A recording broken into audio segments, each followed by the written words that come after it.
Yooyaa ashama harka fuunee kabajamtootaaf jaalatamtoota hordoftoota egaa gama yuutubaatiin badhaasaa Ahmadii akkasumatti gama feesbuukaatiin aartii badhaasaa Ahmadii akkasumatti gama tiiktookiinis aartii badhaasaa Ahmadii akkasumatti warri tiiktook dhiifama isin gaafachuu barbaadan baay'isee waan gama tiiktook dhufaa hin jirreef egaa baay'isee dhiifama isin gaafadhaa isin jechuu barbaade warri gama tiiktook baay'ee guddaa dhiifama isin jedha. Egaa maaliif deebitee waan akkam godhuu deebitee kan jettaniif egaa barumsaa fi wanta adda addaa qabadhee deebiitiin jira akkuma amma duraan na beektan barsiisaa appilikeeshinaa akkasumatti sitingii ta'uudhaan na beektanii kanaaf barumsa keenya itti dachaaniiti jirra. Akkasumatti egaa barumsa kana argachuudhaaf gama chaanaalaa badhaasaa Ahmadii dhuftanii sabiskiraayibiin kun yoo gurraachomta jiraatte sabiskiraayibii gootanii laayikii ba'aa guddaan qabdu qarshii isin gaafata waan ta'eef sabiskiraayibii erga gooteen booda gama laayikii gootee akkasumaan booda egaa sheer godhus ba'aa guddoo sitti baratuun qabu waan jedhuun sitti barbaade kana boodaan telegiraamaanis warreen nu barbaadan aartii badhaasaa Ahmadii jedha akkasumatti hin beekte jedha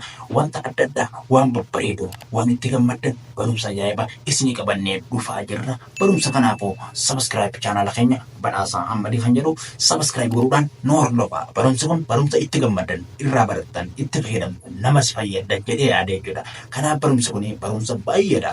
Amma barsiisuu deemnu kana caalaa kan biraa kamtu jira kan jettaniif barumsi yeroo darbe amma dura barataa turres barumsa baay'eedha. Chaanaala keenya gara gadi deemtanii waan baay'ee barachuu dandeessan. Chaanaala keenya gara gadi deemaadha hamma xumuraatti ilaaluu dandeessanii egaa waan hiirtuu kan jedhus jira. Isa kanarraas barumsa guddaa barattan jennee abdii guddaa qabna.